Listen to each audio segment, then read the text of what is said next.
Hello everyone. I am Atulya GR, Assistant Professor, Department of Electronics and Communication, Vedavyasa Institute of Technology. Let me welcome you all to the Tech Talk section about OLED. OLED or Organic Light Emitting Diode is a type of LED in which the organic layers are responsible for light emission. It's an emerging technology for all kinds of display devices like televisions, mobile phones, laptops, etc. OLEDs, they offer brighter light, thinner and high contrast and flexible displays. Unlike LEDs, they does not require any backlight, that is, they are self-emitting diodes, and they are made from carbon and hydrogen. Now, the basic principle behind the working of LED is electroluminescence. Electroluminescence is a process in which the materials emit light in response to electrical field that is applied across it. Now, coming to the structure of OLED, it consists of different layers. The first one is the cathode, second emission layer, next we have the conducting layer, anode and the substrate. The cathode functions to inject electrons into the emissive layer. Emissive layer is the second layer which is made up of polyfluoride that transports electrons from the cathode. This is where the light is made. Next comes the conducting layer. This layer is made up of polyaniline that transports holes from the anode. The anode layer is kept transparent and is made up of indium tin oxide that removes the electrons. And the last layer, that is the substrate, it supports the OLED. Now let's see how does an OLED emit light. This is a structure that shows the working of an OLED. A voltage is applied across the anode and cathode. The current flows from the cathode to anode through the organic layers. Electrons flow to the emissive layer from the cathode.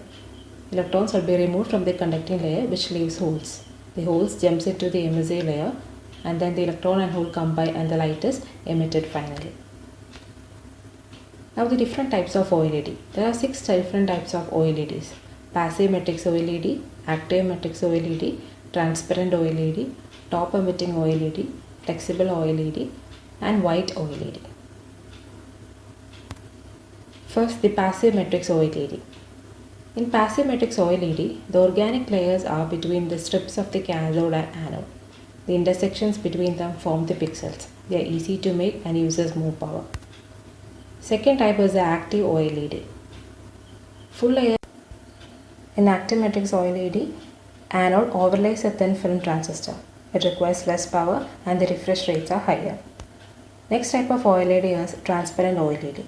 In transparent OLEDs, all the components will be transparent, including the substrate, cathode and anode. When turned off, are up to 85% as transparent as the substrate. Next type is the top emitting OLEDs. In top emitting OLEDs, they have a substrate which is reflective. And in foldable type OLED, the substrate is made up of flexible metallic foils or plastics. White OLEDs are those OLEDs which emit light that is brighter, more uniform and more energy efficient. The different OLED manufacturing techniques are vacuum thermal evaporation used with small molecule OLEDs, second one organic vapor deposition used with polymer LEDs, and third one inkjet printing which is also used with polymer LEDs. Now what is the need of LED or the advantages of LED? Lesser power consumption, lower cost, flexible display, thin display, safer for environment. While comparing with the LCDs, better contrast ratio and wider viewing angle. Now the major drawbacks are the lifespan of the OLEDs, then easily damageable, outdoor performance, complex fabrication methods. Now comparing, this is just a comparison with OLED and others, LCD and plasma displays. The chart compares the various factors like power consumption, resolution, colors, brightness, contrast, response time, viewing angle and lifetime. Now the applications of OLEDs. It is used in portable digital media players, mobile phones, car radios, digital cameras, high definition TVs. Next, the future aspects of OLEDs. In the future, we should find a cheaper way to produce OLEDs.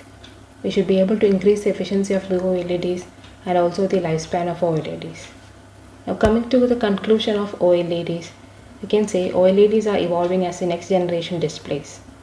As OLED display technology matures, it will be able to improve upon certain existing limitations of the LCD, including their high power consumption, limited viewing angles, and poor contrast ratio. And that's all by the OLED.